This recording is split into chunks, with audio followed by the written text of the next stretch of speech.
안녕하세요. 입시양명입니다. 370점 표준점수의 합이 나오는 370점대 학생들이 어느 정도 대학에 합격할 수 있었는지 이전의 사례를 가지고 오늘은 두 학생의 사례로 검토해 보도록 하겠습니다.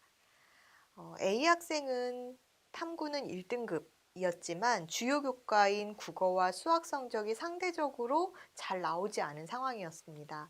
2018학년도에 수능 응시를 했었던 학생인데요. 국어 120점으로 3등급, 수학 나형이 121점으로 3등급, 또 생활과 윤리 1등급, 세계사 1등급, 63, 67점 표준점수가 나왔었고요. 또 영어 2등급, 한국사 2등급 해서 전체적으로 탐구는 다 1등급이었는데 지금 국어 수학이 동일하게 3등급, 그러니까 주요 국가에서 성적이 떨어지는 상황이었었어요. 표준 점수의 합이 371점, 또 백분위가 258점으로 이 학생의 성적선에서 딱 맞춘 지금까지의 합격선 평균이나 예상 배치 점수를 가지고 2018학년도에 지원 가능한 대학선을 살펴보았었는데요. 학생의 점수선에 딱 맞춰서 지원할 수 있는 학교들이 가군에서는 이제 보통 여대, 성신여대라든지 또 가군에 있는 서울과기대, 또 국민대 이런 선들이 약간 소신상향선에서 고려해 볼 수 있는 학교들이었고요. 또 나군에서는 국민대, 또 지금 보시면 서울여대, 자율전공 쪽 고려해 볼 수 있었고, 또 세종대나 숙명여대 선들이 약간 소신상향할 수 있는 선으로 확인할 수 있었습니다. 또 숭실대 같은 경우는 가군에 있는 학교였는데 사실 표준점수 상으로는 지원 가능선이 나왔었지만 백분위에서 조금 떨어지는 그런 상황이었었죠. 학생은 어쨌든 정시로는 반드시 합격해야 된다. 그래서 나는 안정지원선을 써야 돼요. 라는 생각이었기 때문에 경기권까지 선택의 폭을 넓혀보기로 했습니다.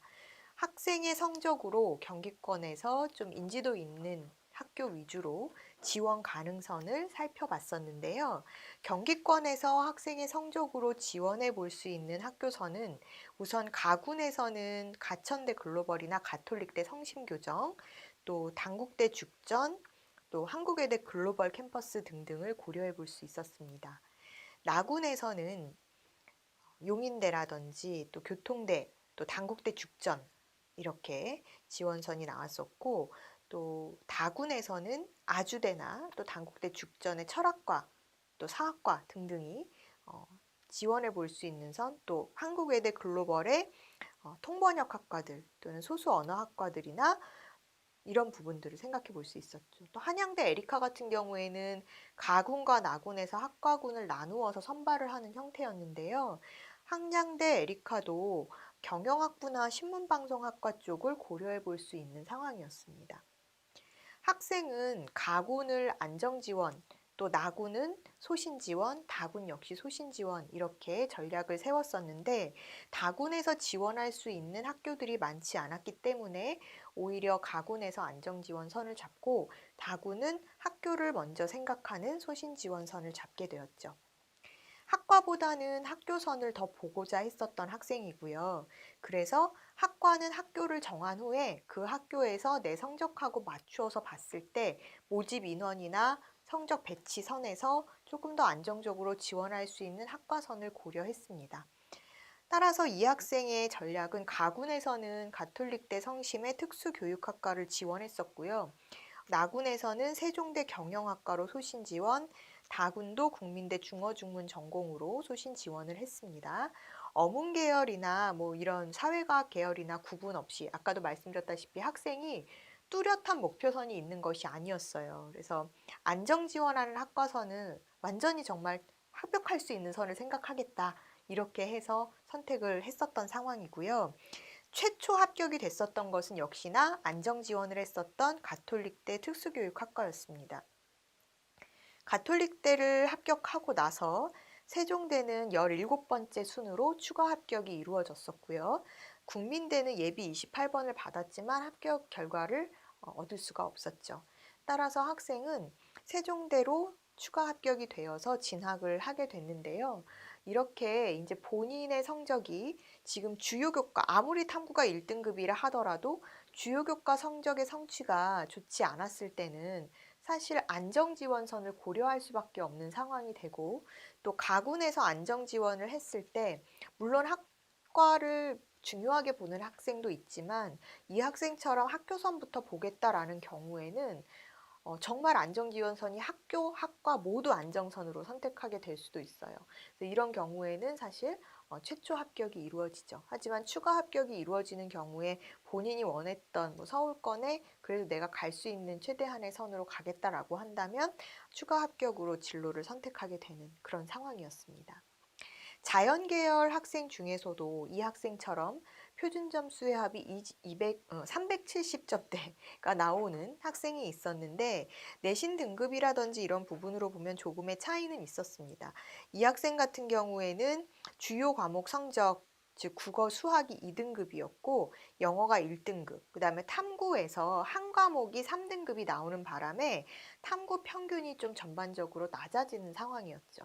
즉 앞에 있었던 인문계열 학생하고 비교를 해보면 주요 교과 성적은 앞에 학생보다 한 등급씩 높은 상황이었지만 탐구 한 과목을 확 못 보는 바람에 전체적인 선들이 조금 낮아지는 그런 상황이 되었다라고 볼 수 있습니다. 학생은 국어가 126점으로 2등급을 획득을 했었고요. 수학 가영이 120점으로 2등급, 화학 원이 61점으로 3등급, 지구과학 원이 67점으로 1등급, 영어 1등급, 한국사 1등급. 이렇게 해서 사실 국어 수학이 2등급, 그 다음에 탐구 한 과목 빼고 나머지는 다 1등급을 받았었던 상황입니다. 표준점수의 합이 370점, 백분위가 268점이 나왔었는데요. 학생의 성적으로 지원 가능한 대학선을 당시의 상황에서 배치 점수를 확인한 결과 가군에서는 건국대 기계공학이라든지 전기전자공학부 쪽을 지원해 볼 수 있는 상황이었고, 또 경희대 지리학과, 동국대 수학교육과나 의생명공학 통계학과 쪽, 또 서울시립대에서는 공광정보공학과라든지 교통공학과 쪽을 고려해 볼 수 있는 상황이었습니다. 물론 뭐 토목공학과 쪽도 있었고요. 또 성신여대라든지 뭐 숙명여대 선들도 생각해 볼 수 있는 선이었는데, 지금 이 학생의 경우에는요, 약간 토목, 건축 이런 쪽보다는, 또 응용, 뭐 화학, 생명 이런 쪽보다는 뭔가 이렇게 문과적인 성향을 가지고 있는 뭐 산업경영이라든지 뭐 아니면 수리통계, 또 아예 뭐 전기전자, IT 이런 쪽을 고려하던 상황이었어요. 그래서 이 학생은 어느 정도 학교선도 중요하겠지만 학과선도 본인이 들어가서 자연계이기 때문에 내가 정말 적응을 못할 것 같은 학과는 가고 싶지 않다. 이게 이제 인문계, 자연계 학생들의 지원 전략을 세울 때 약간 차이점이라고 한다면 학과 선택에서의 차이가 보여지는데요. 사실 인문계 학생들은 웬만큼 본인이 저 정말 못하겠어요 라고 뚜렷하게 할 수 있는 게 있지는 않아요. 그러니까 예를 들어서 무난하게 인문계열, 어문계열, 사회과학계열 다 적응을 할 수가 있고, 물론 이제 수학이 약한 학생들은 경제학과를 갔을 때 대학에 들어가서 고생을 할 수는 있지만 학생들 자체가 뭐 이렇게 특별히 나 그거 못할 것 같아 하는 거는 사실 없거든요. 그런데 자연계열 같은 경우에는 그래도 대학 학부에서의 전공도 어느 정도 진로랑 중요한 연관성을 가지고 있기 때문에 만약에 내가 나는 정말 화학 못하는데 이런 학생을 화학과에 가라고 할 수는 없어요. 본인이 좀 관심 있는, 그러니까 과학교과에서도 내가 좀 성적이나 아니면 관심도가 높았었던 이런 과목들을 염두에 두고 학과선을 선택을 해야 되고, 또 본인의 적성하고도 좀 연관된 학과로 가야 대학 가서도 무리 없이 잘 다닐 수가 있거든요. 그러니까 대학 선택을 하는 데 있어서 여러분들이 무조건 성적에 맞춰서 나는 이 대학 이상이면 갈 거야 이런 학생들도 있지만, 사실은 자연계열 같은 경우에는 학과 선택도 어느 정도 좀 염두에 두고 선택해야 되는 부분이라는 것도 여러분들이 알아두셔야 할 것 같습니다.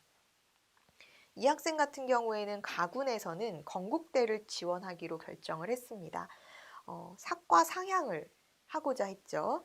그래서 사실 성적상으로는 조금 무난하게 보였던 것이 이 모집 인원도 많았었고, 또 성적선 그 배치 점수 상으로도 학생의 성적에 좀 맞출 수 있는 선이 전기전자공학부 쪽이었는데 본인이 이제 전기전자 보다는 나는 약간 컴퓨터나 소프트웨어 쪽을 더 가고 싶다라는 생각이어서 사실 상향이긴 했지만 그쪽으로 지원을 했었고요. 또 나구는 경희대 산업경영. 그러니까 아까도 말씀드렸지만 나 약간 이런 산업경영 이런 쪽으로 생각을 합니다라고 했었기 때문에 나구는 소신상향에서 경희대 산업경영, 다구는 아주대 응용화학 생명공학과. 아주대 이 학생은 그거였어요. 아주대도 사실은 공대 쪽에서는 인지도가 높은 학교고 만만치 않은 학교인데 본인이 이제 경기권을 지원한다라는 생각에서 학과선을 그래도 조금 유용한 학과, 좀 인기 학과 쪽으로 쓰고 싶어 하는 그런 마음이 있었던 것 같아요. 그래서 아주대 응용생명화학과를 선택해서 소신 지원을 했었고요. 결과적으로는 건국대는 불합격, 아주대 응용화학생명공학과는 추가 합격으로 36번째 차례까지 기다렸어야 됐고, 나군의 경희대 국제캠퍼스의 산업경영학과는 합격, 추가 합격 8번째 번호로 합격이 되었었습니다. 그래서 사실 최초 합이라는 것은 없었고 결과적으로 이제 경기권, 물론 경희대는 이원화 캠퍼스의 개념이기는 하지만 경기권의 학교로 산업경영학과를 추가 합격 8번으로 합격을 하게 된 상황이었어요. 이 학생이 2018학년도의 성적이었는데 여러분들이 이제 2020학년도 수능을 치른 상황에서 이전까지의 입시 결과를 어떤 식으로 가늠해서 봐야 되는가를 고민을 하실 것 같아서 지금 학생이 만약에 2019학년도 수능에서 동일한 성적을 받았다라고 가정했을 때 2019학년도의 배치 점수로는 이 학생이 지원할 수 있는 학교, 학과선이 어떻게 나오는지 2018학년도와 달라지는지 비슷한 선이 되는지를 좀 보려고 합니다. 그 수능의 난이도는 2018학년도, 19학년도가 좀 달랐죠. 그래서 여러분들이 2019학년도는 불수능으로 기억하고 계실 거고 2018학년도 수능은 어찌 보면 2019학년도의 난이도보다 올해 2020학년도 난이도와 조금 더 가깝다라고 보실 수 있겠는데요. 이 학생이 2019학년도 불수능에서도 같은 성적을 받았다라고 가정하면 2019학년도에 이 학생이 지원할 수 있는 선은 지금 가군에서 국민대, 서울과기대, 또 한양대 에리카, 또 나군에서는 국민대, 서울과기대, 또 역시나 한양대 에리카, 다군에서는 상명대, 숭실대, 한국항공대 소프트웨어학과까지 볼 수 있을 것 같고 백부 표준 점수를 기준으로 보면은 이 정도 선이 나오고요. 또 백분위를 기준으로 보면은 학교선들이 조금 높아지는 것을 알 수 있어요. 그래서 백분위가 이 학생이 그 268점 정도였는데 그 백분위를 기준으로 하면 건국대 전기전자나 컴퓨터, 또 경희대 지리학과, 동국대 화공생물, 서울시립대 교통공학이나 조경, 경희대 국제캠퍼스의 우주나 정보전자 신소재, 또 아주대라든지 이런 홍익대 건설도시공학부 정도가 나오죠.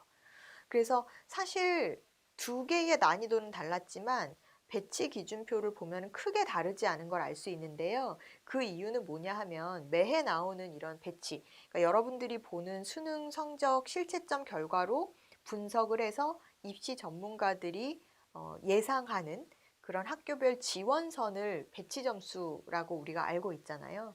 그런 부분들이 그 해의 수능의 난이도라든지 이런 부분을 감안 고려해서 보여지는 것이기 때문에 매해 난이도가 반영돼서 배치 점수 기준표가 만들어진다고 보시면 될 것 같고요. 그래서 지금 보면은 아주 큰 차이는 없었지만 그래도 2019학년도, 2018학년도에 어느 정도 이 학생의 270점대의 표준점수 합, 370점대 표준점수 합의 성적으로 본다라고 하면 학생이 지원할 수 있는 선들이 이렇게 경희대 글로벌 캠이라든지 또 아주대 선에서 비슷하게 맞춰줄 수 있겠다. 그리고 건국대 같은 경우도 학과선을 조금 낮추거나 하면 한번 도전해 볼 선이 나올 수 있겠다라고 체크해 두시면 될 것 같습니다. 그래서 정시는 매년 수능의 난이도에 따라서 차이가 있을 수도 있기 때문에 예년에 이 정도 성적선이 이런 성적으로 들어갔었대. 그럼 올해는 어떻게 될까를 고민해 보셔야 할 것 같습니다.